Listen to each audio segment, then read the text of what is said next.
Hi everyone, my name is Tina. I am an MSN in nursing education student. I'm working here at Regis. I've been here this semester working a lot in the sim lab, so I may have seen some of you. I am going to be giving a little lecture to provide some pre-information for our blood transfusion simulation. So we're going to go through blood products and transfusions, and I will briefly touch on our objectives here. So in this lecture, we'll talk about the types of blood products, how to administer a blood transfusion, and how to manage blood transfusion reactions. Then, in the sim lab, we will demonstrate blood tubing setup and the documentation of blood products. And we will also have a brief discussion. I'll give you a case study here, and we'll bring that case study into the sim lab and talk about defending patient rights regarding blood transfusions. So jumping right into the blood products, we're going to go through the different types of blood products we have, as well as some, background information. Starting with blood compatibility, a lot of this might be familiar from past anatomy classes, but we have an ABO system and an RH system for identifying blood, and this is based on the antigens on the surface membrane of the red blood cell. So you can have A or B antigens, or O, which is no antigens, or RH, positive or negative. So reactions can occur when these antigens don't match up, which is why we cross-match blood. So positive, RH positive individuals can only donate to RH positive individuals, whereas RH negative individuals can donate to either. Similarly, someone with O blood can donate to any of the other blood groups, but someone with A blood can only donate to A or AB. Someone with B blood can only donate to B or AB. AB is really what we call that universal recipient, and specifically that would be AB positive, because AB positive can receive any blood type from any RH. And then the universal donor would be O negative. O blood can be given to any other ABO system, and negative can be given to negative or positive. So that's that universal donor and recipient that we hear about. It might be a little less familiar antibodies, but we do hear about antibodies when we talk about the immune response. But all blood cells do have antibodies on them. And so when we donate blood, a lot of these antibodies come with that. So sometimes you can wash or irradiate cells to remove these antibodies and prevent certain immune responses to blood, which we will talk about a little bit later as well. How do we get blood? So there is a way that you can kind of give yourself blood. If you are going to have surgery, sometimes they will have you come in early and put your own blood aside. This is called an autologous transfusion. You have to make sure you're not anemic, and you have, it is safe for you to donate your blood, but that can be put aside and then given to you in surgery. And because it is your own blood that you're already familiar with, it really reduces any risk of that transmission. So long as it was, stored properly and without contamination. That is not as common. You do see it with surgery, but the most common format is the volunteer-based blood donation that we're used to. So this is when you go to the Red Cross, they make you go through a whole bunch of paperwork to make sure you haven't had travel, tattoos, certain things like that. And then that blood is tested multiple times at the Red Cross Center, potentially at your local hospital, depending on what your process is there, to make sure that it's safe for donation. There is also directed transfusions. I mentioned it, but you're very unlikely to see this. This is, a familial donation, typically perhaps someone with a really rare blood type who needs a person-to-person transfusion. I have never seen this in practice. I would be surprised if you saw this in practice, but you will see blood transfusions. So these are the ways that we can get that blood. And now we're going to go into the blood products we have. So this is a list of all of the blood products we're going to talk about, and we will start with whole blood. So whole blood includes everything that is currently in your blood system. So red blood cells, plasma, certain proteins, and then there is an anticoagulant added to preserve the blood to make sure it doesn't clot. This is not as common as you would think. Only about 3% of donated blood is used for whole blood transfusions. Whole blood transfusions are really used for massive blood loss that we want to replace pretty much immediately. And in those scenarios, you might activate something called your massive transfusion protocol. And in those situations, you're giving a lot of blood over a short period of time. So you might consider something like a blood warmer to prevent hypothermia from all the cold blood going in, or a rapid infuser, which can deliver blood in a very, very fast way to make sure that person, stabilizes. Both of those usually require special training, and you probably will not be using in your first couple years of practice, but they do exist, so just so that you're aware of it. But whole blood, while it is maybe the most easily understandable, it is not necessarily the most frequently given type of blood product. Packed red blood cells are probably the most common blood cell type that you will be administering in your, practice. This is used for anemia, hemorrhage, anytime a patient has, a low H&H and needs blood. This is typically what you're thinking of first.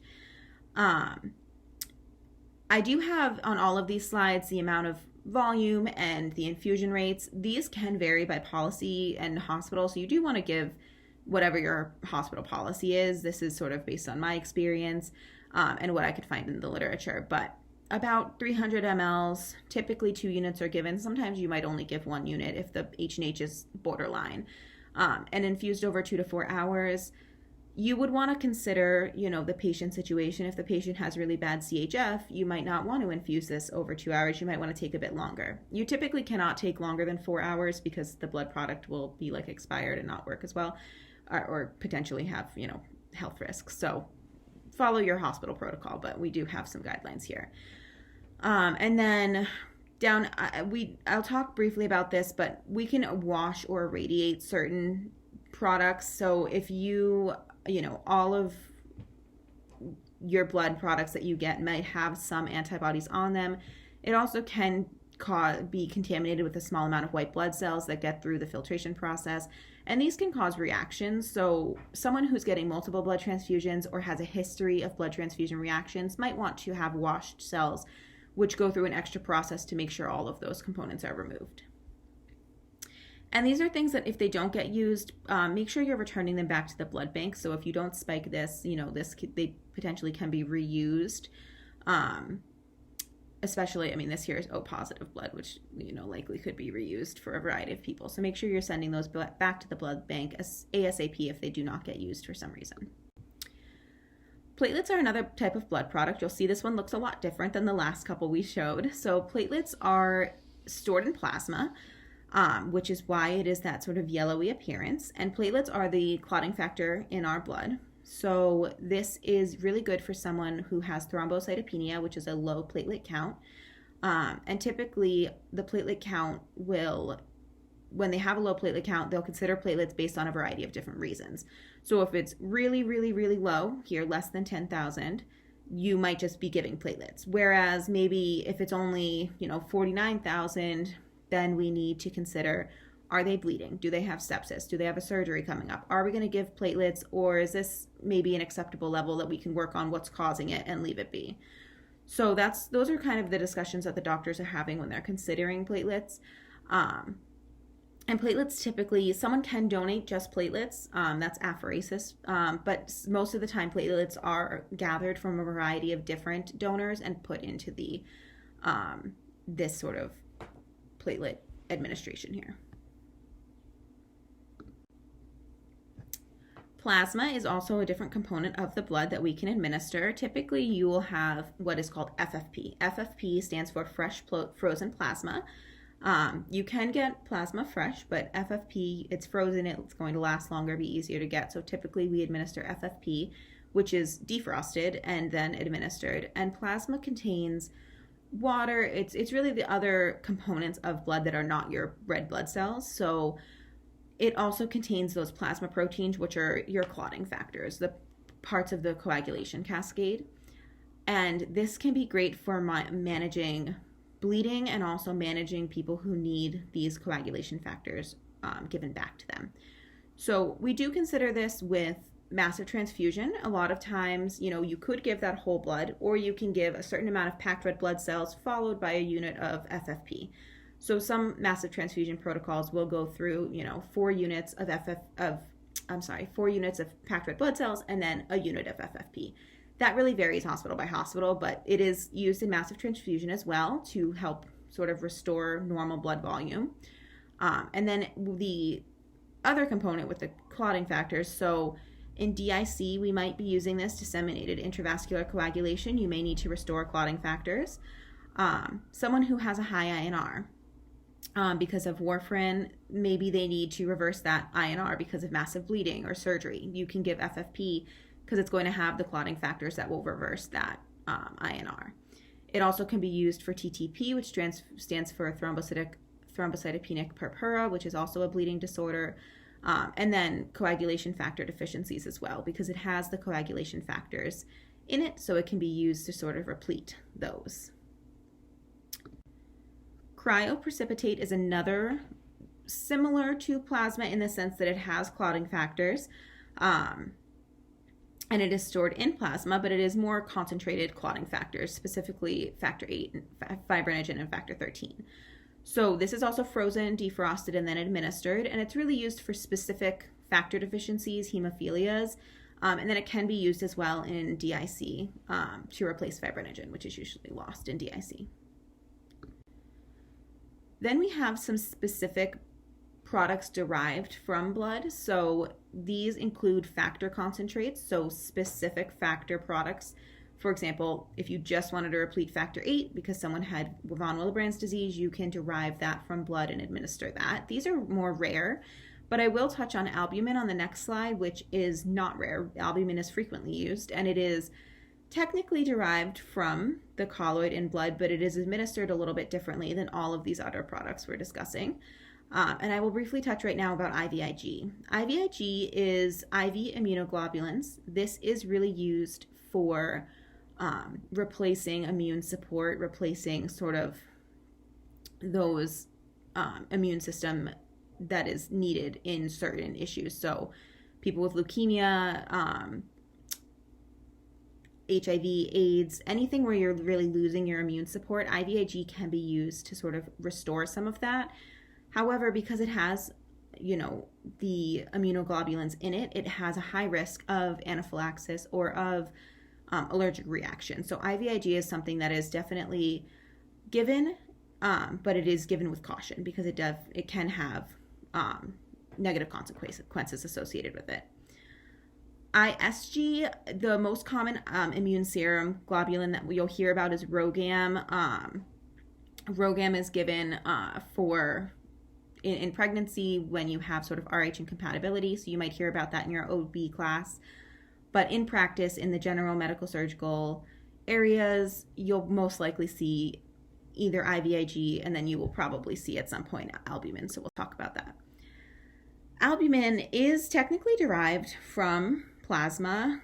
However, it is not considered a blood product that is stored and administered with caution, with the same, every medicine is administered with caution, but it is not considered like a blood product that you need to sign off on.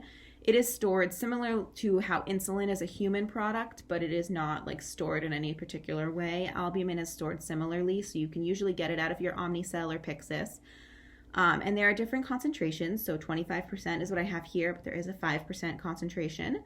This really just determines the size of the bottle, so and the administration rate as well. So if it's you have 250 mLs, you're not going to give that over, 15 minutes, but maybe the little 50 ml bottle you can, so just follow your hospital policy with that.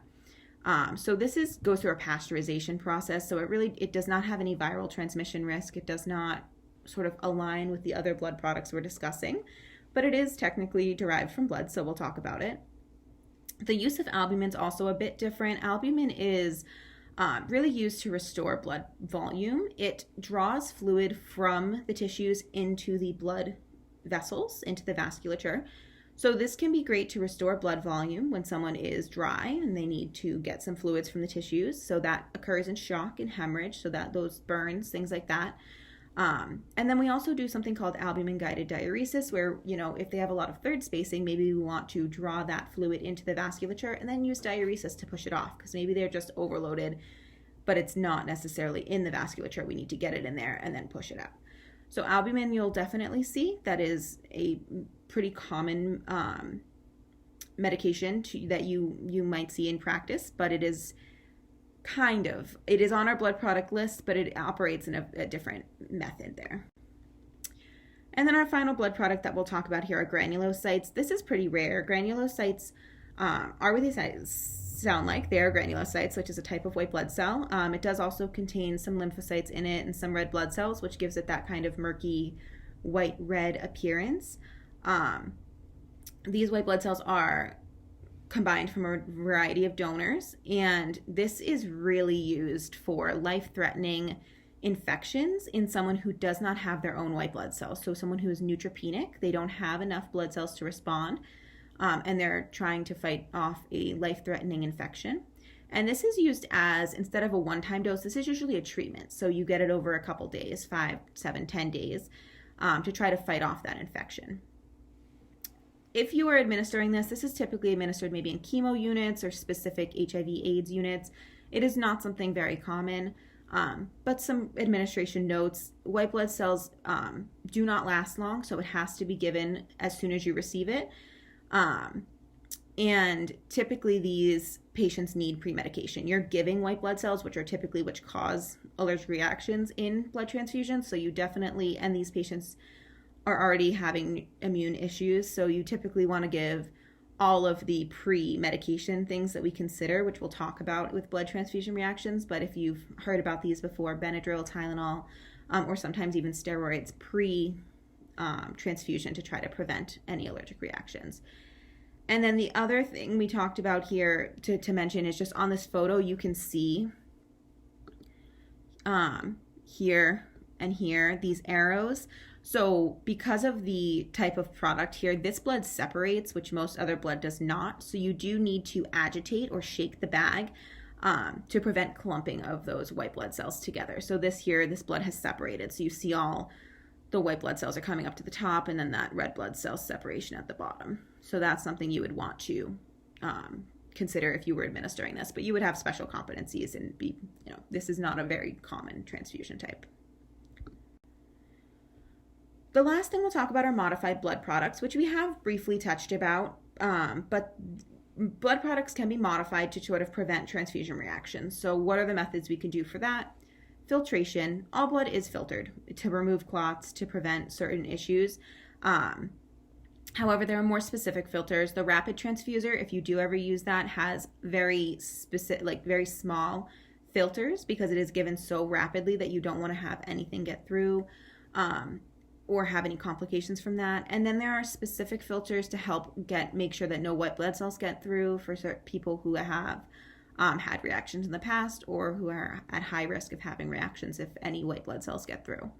We talked about washing. Washing removes out those white blood cells and makes sure there's no plasma, so it's just the pure, red blood cells. And this helps with febrile and non-hemolytic reactions. And freezing we talked about as well. Freezing is a method of storing, but it also can be used to modify blood products themselves. This is good, especially the storage component is good if you have a rare blood type and you don't have a lot of that blood. You can freeze it and potentially use it. But once it's thawed, it does need to be used. So this is not, frozen things typically can't be returned to the blood bank. And then irradiation, this is the last method here. So this is exposed to radiation, gamma rays. And what that does is instead of removing the white blood cells, it inhibits them with the radiation so that there is no chance of them causing a reaction. And this is really specifically useful for graft versus host disease, which is a complication in transplant patients, HIV patients, lymphomas, certain things like that, who are at high risk of graft versus host disease might want to consider irradiated blood products.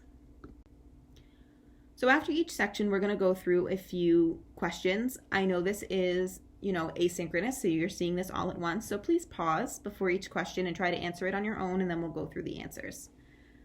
So you're caring for a patient with an AB negative blood type, but there are no AB negative units available in the hospital. Instead, the blood bank has delivered O positive blood to be transfused. So what do we think about this? Can we give O positive blood for an AB negative patient? So the answer here is no, we cannot. And why can't we? It is because Rh positive blood cannot be administered to Rh negative patients.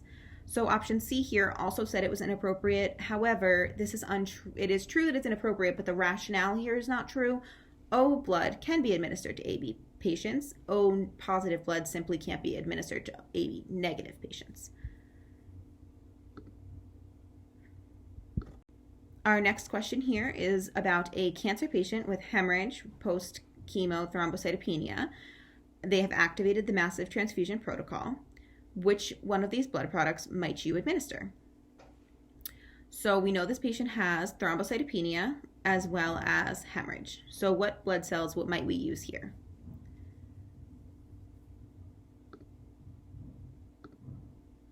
This is a select all that apply. So here we have FFP, fresh frozen plasma, platelets, and packed red blood cells. So as I discussed, you can use the FFP and packed red blood cells to treat hemorrhage together, or we could have used the whole blood, but that wasn't on this list. And then thrombocytopenia is typically managed with platelets to help give those platelets back. So you might give all of these. While it is a cancer patient, we do not know that they're neutropenic. It does not say anything about that. So we likely do not need granulocytes in this moment. If they provided us more information that they had a severe infection or anything like that, we might consider granulocytes, but that's not indicated with this question here. And then our last question in this section here, you're caring for a patient with HIV who is in need of a blood transfusion. To reduce the risk of graft versus host disease, you administer which modified blood product? And as we discussed, this is the irradiated blood, helps with graft versus host disease. So the next section we'll talk about is how to administer blood. We've talked about the products that exist. How are we going to administer them? So blood transfusion, our equipment we will have, and this we will all get practice with in the sim lab, but we have a specific type of tubing, which is a Y-type tubing. So one side of that blood tubing goes to a normal saline bag and the other side goes to a blood product. Typically, you also want to have a 20 gauge or larger IV, so 20 gauge, 18 gauge IV. And what do we do to make sure the blood product can go in? So you need to get consent from the patient. That's first and foremost, especially before you get the blood, because if you get the blood, then you potentially would waste it if they did not have consent. So you need consent. You always want to educate the patient of the risks involved. You want to get baseline vitals and set up the IV. This really helps speed that process along. So when you get the blood from the blood bank, you don't need to set anything up. Everything's ready. You get the blood and you can hang it right away. Before you hang the blood, you do verify patient ID and the blood product. You typically read this with two nurses back and forth, and you'll verify the unit number, the patient identification, the blood type, the expiration date, all of that to make sure you're very safe. Another safety check, you stay with the patient for the first 15 minutes and monitor them. You check the vitals right before the transfusion and 15 minutes after. And I also recommend listening to lung sounds because you can have, and we'll talk about those reactions, but you can have some overload as well. So you want to make sure that you're monitoring your patient for any emergency response in that first 15 minutes. And then when the transfusion goes on, you'll get vital signs spaced out a little bit more. And you will have a specific sheet that you will record your transfusion vitals as well as any information on that sheet. And we'll practice with that in the sim lab as well. Just some considerations here.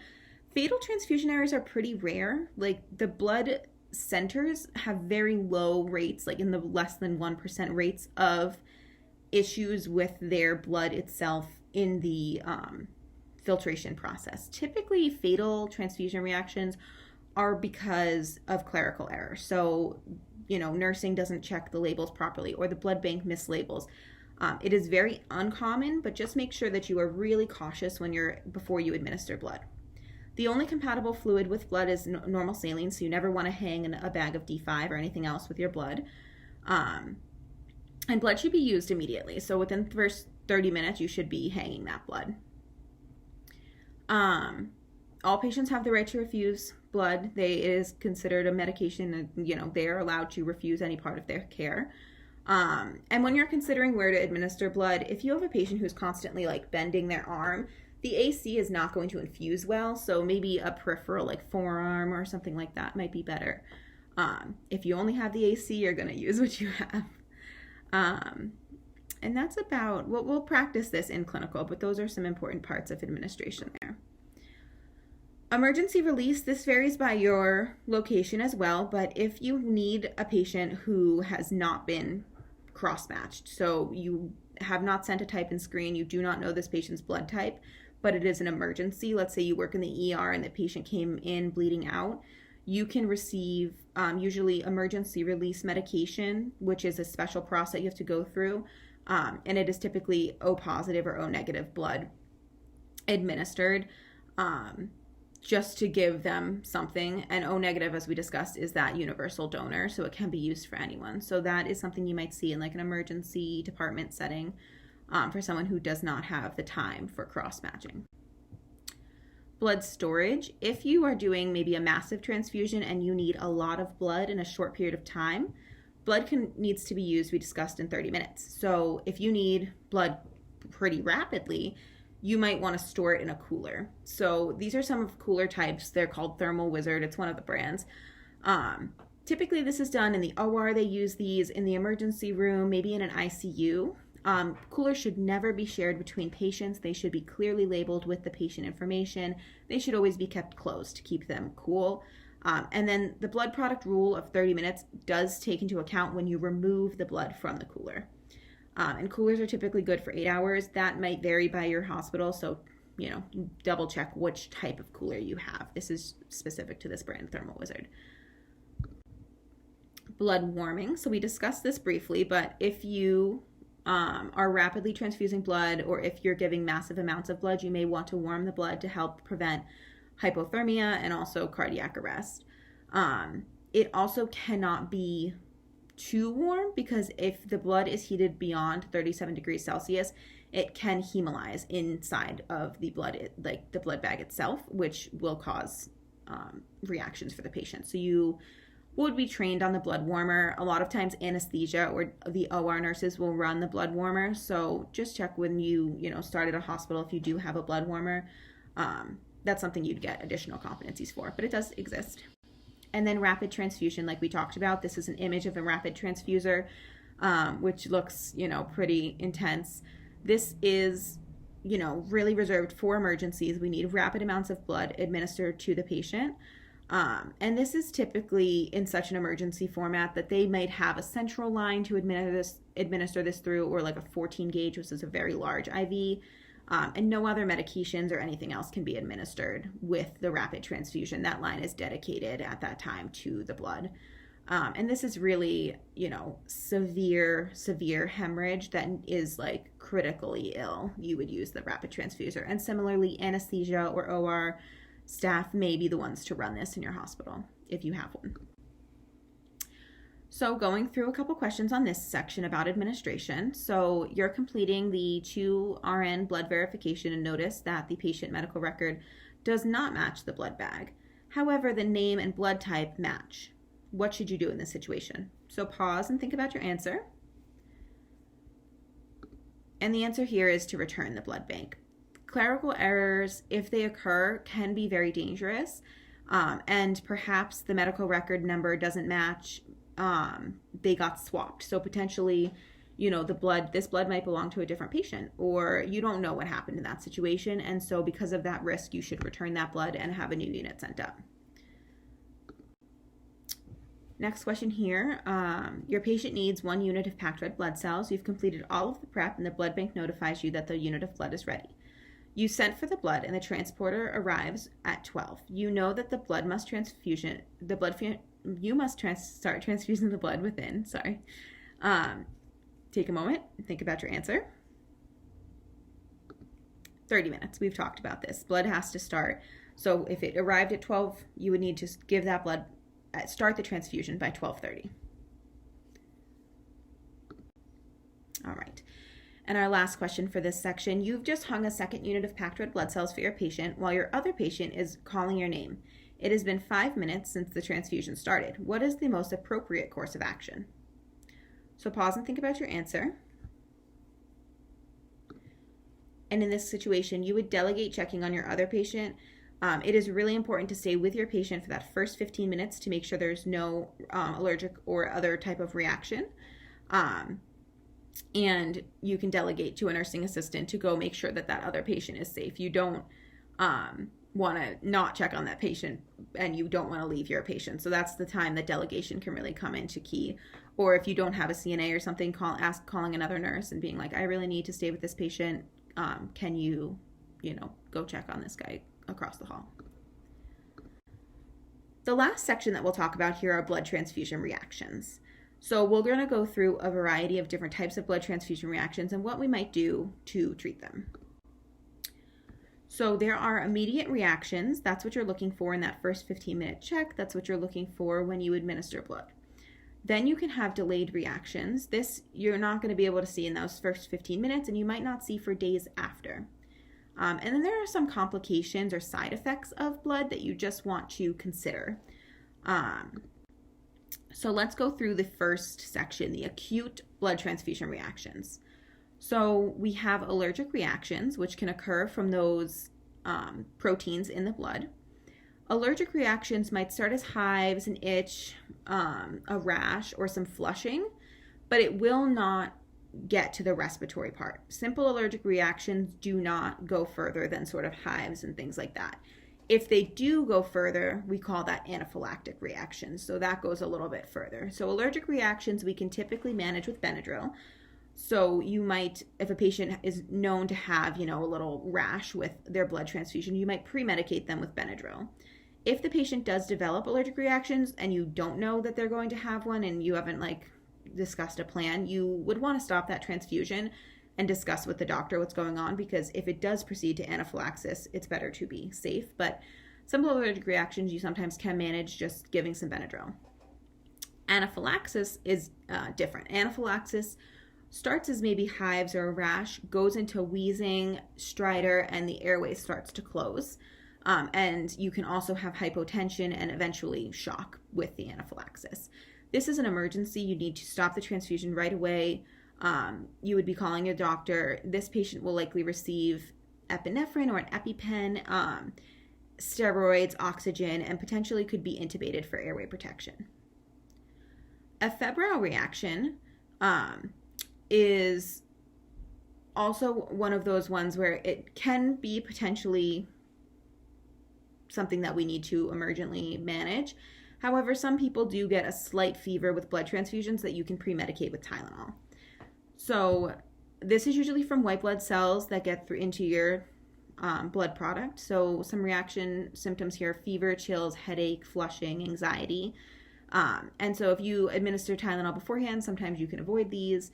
However, if this is new, stop the transfusion, because it could become, if you look at the symptoms of septic as well as hemolytic reactions, a fever might indicate something more dangerous. So a septic reaction is bacteria got in, the blood product was contaminated, and now this patient has a bloodstream infection, which is sepsis.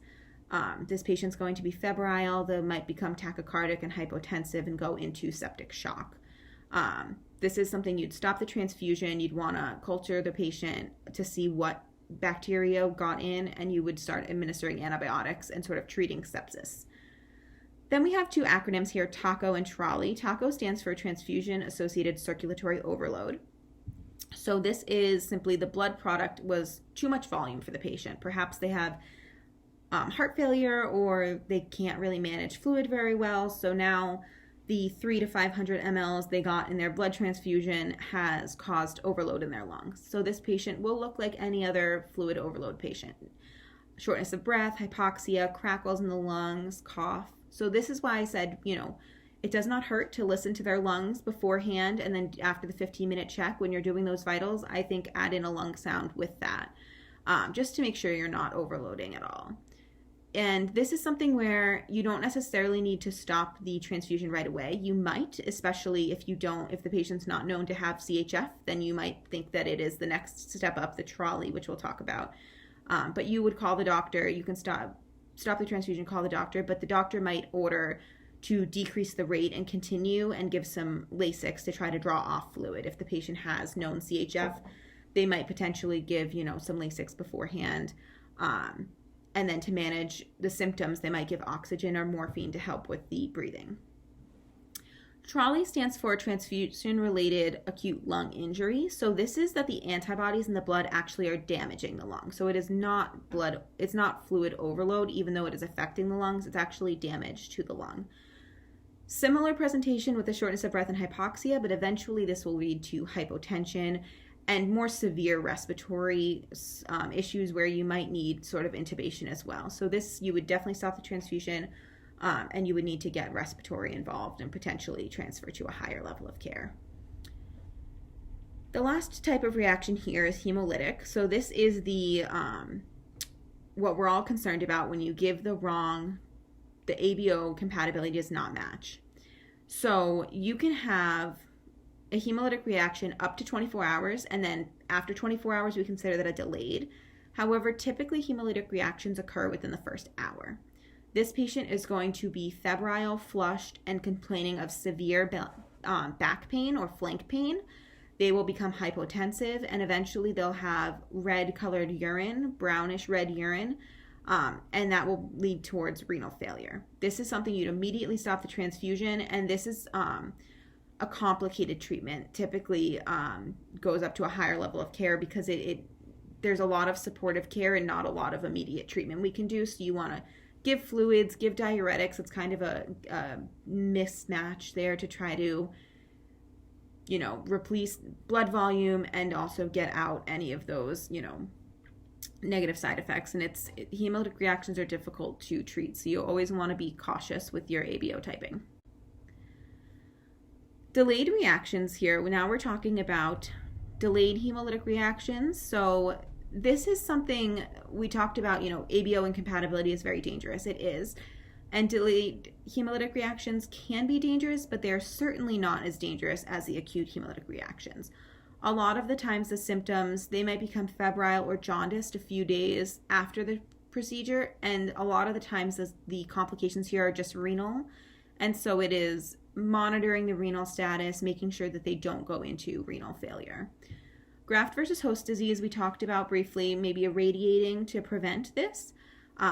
And so this is the lymphocytes in the blood causing a immune response. So symptoms here, erythema, liver damage, diarrhea. And if this does occur, treatment includes steroids and fluids and just supportive care, but prevention is really key. Viral transmission can occur with contaminated blood very rarely, but the symptoms would be dependent on which virus was transmitted, and treatment as well would be dependent on which virus was transmitted. Some complications. So if you are giving multiple transfusions, blood does contain a small amount of potassium, so you would want to be cautious if you're doing a massive transfusion, just to monitor the patient's potassium level so that it does not go up too much. If the patient's blood potassium does increase, you might see peaked T waves, they might have chest pain, and then the management here is really just related to high potassium. So you'll learn about this in your different med-surg courses if you have not already, but you can temporize potassium with insulin D50. You can give certain medications which will help excrete potassium in the stool, patiromer or Kayexalate, or dialysis if the number is truly that severe that it is causing potential harm to the cardiac system. Another complication is air embolism. This is when you get air in the IV tubing, which can lead to respiratory distress. The immediate, regardless of blood transfusions or anytime you think a patient has an air embolism, you want to turn them on their left side with the head flat. This traps that air bubble and prevents it from going into the circulatory system up to the brain. You also would want to give oxygen and sort of help supportive care in this time.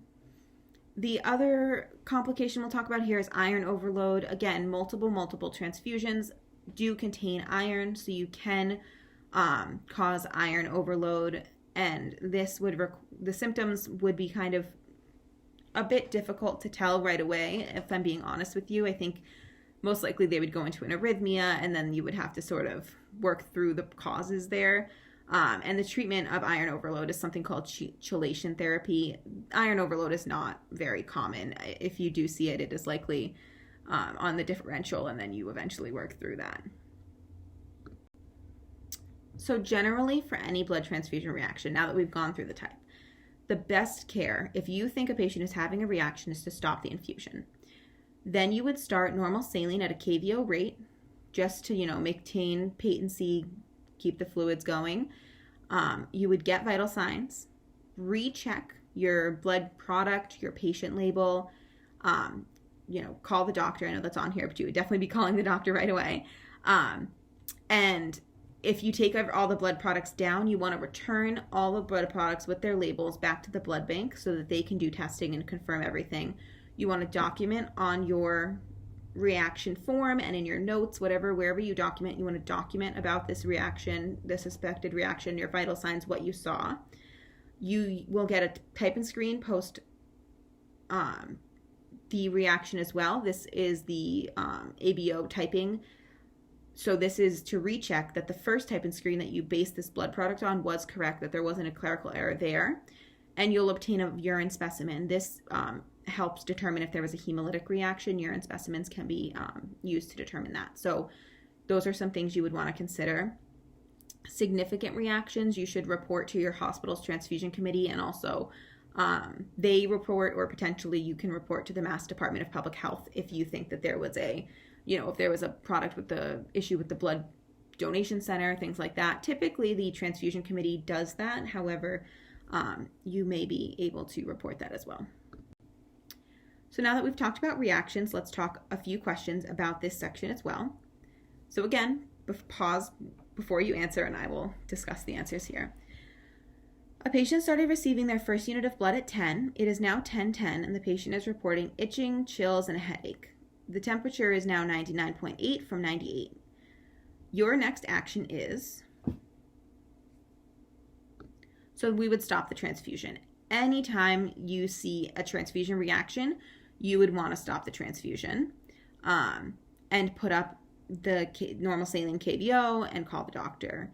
And then you would also sort of notify the blood bank, take down the tubing, things like this. So this is concerning for a febrile or allergic reaction or potentially going to anaphylaxis. So we definitely would want to stop this.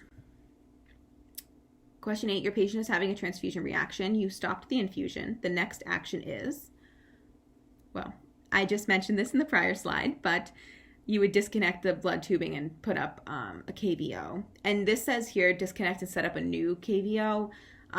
There is a saline bag that is in the blood product, but because it uses the same tubing that has blood in it, you don't really want to administer more of the blood that is causing the reaction. So you typically will start up a new KVO line. You will also do these other things, notifying the physician, collecting a urine sample, and send the blood tubing, but all of those would require you leaving to go get supplies or go get the phone. So you want to, immediately manage your patient in this situation. If you have like a Vocera or some type of like calling phone in the room, you can do these at the same time where you're like setting up the tubing and calling the doctor. Question 9 here. As the nurse, you know there's a risk of transfusion reaction during the administration of red blood cells. Which of the patient is most at risk for a febrile non-hemolytic reaction? So just a reminder for this question, febrile transfusion reactions are typically related to white blood cells reacting. So the answer here is A. And the reason for this, and I know this question is a bit tricky, because someone who's had multiple blood transfusions has been exposed likely to multiple white blood cells, their body can create antibodies to the blood products they've received in the past, to those white blood cells, which can cause that febrile reaction. Immunocompromised patients are more at risk for graft versus host disease. If someone had received the wrong blood product, which is option C, that person's at risk for a hemolytic transfusion reaction. And option D is someone who's AB positive received B positive blood. This is an acceptable blood transfusion. They can receive B positive blood. So this person would likely not be having a reaction. They could potentially have an allergic or febrile reaction. However, it is more likely that the person who's received multiple blood products would have a febrile non-hemolytic reaction. No, this question was a little tricky, so this is just, a point to learn on. And then our last question here, 45-year-old man has a blood transfusion after being involved in a motor vehicle accident. 40 minutes after, he reports chills, discomfort at the site, flank pain. His vitals have an O2 sat of 98%, respiratory rate 21, heart rate 125, and a blood pressure of 135/83. His temperature is 102.7. The transfusions is stopped, but the symptoms do not go away. His catheter bag becomes red, and he starts to bleed around his IV catheter sites. What is the most likely cause of this reaction? So also think about what is this type of reaction, right? So this is probably related to ABO incompatibility, and this looks like the hemolytic reaction, acute hemolytic reaction. And we know it's acute because it occurred 40 minutes after, so it's not delayed. And we have the flank pain, we have the fever, and we have eventually that changing in the urine output as well. And then this patient furthermore probably has DIC because now he's starting to bleed around his site, IV sites, which is a sign for DIC. So this patient is going to need a lot of supportive care and probably going to a higher unit of care if this was on the floor. This is very dangerous. Although he just had a motor vehicle accident, so he's actually probably in the ED and will go where he needs to go from there. Okay, so that's our main teaching points, our main content for this lecture. Now we're going to talk a little bit about what I want you to think about going into simulation next week. So for the case study, we are going to discuss this in class. So read this, print out this slide if you want, and bring it to class. I'll have the slide up in class, in the sim lab rather. But you're a nurse caring for JB, a 56-year-old man admitted with the GI bleed for esophageal varices. History-wise, he has a history of alcohol abuse, hypertension, hyperlipidemia, and GERD. He is a Jehovah's Witness, and his wife Sandra is at the bedside. His labs come back. He has a hemoglobin of 6.1 and a hematocrit of 18. The doctor's concerned about his bleeding and calls the GI attending for an endoscopy. He also orders 2 units of packed red blood cells to be administered ASAP. You ask the doctor to consent the patient, and he says that you do not need to consent in the emergency statement, and that he wants to get 2 units of blood from emergency release. He also states that this patient obviously does not take his care seriously if he's drinking so heavily that he's having GI bleeds, so he isn't going to have an issue with the transfusion. What do you think about this doctor's response, and how do you think you would... Oh, sorry. Okay, that's okay. How do you think you would manage that? We'll talk about it in class. And then the last thing we'll talk about, and this is just a few images of the blood tubing itself. We're going to practice in class, setting up blood transfusion, and then this is very small, but we'll have copies in class. But this is the blood transfusion, just a sample blood transfusion form where you would document vitals and things like that. So in class, in the sim lab, we will practice setting up blood and we will discuss that case. I look forward to seeing you all there. These are my references here, and we will see you next week in the sim lab. Thank you. Bye.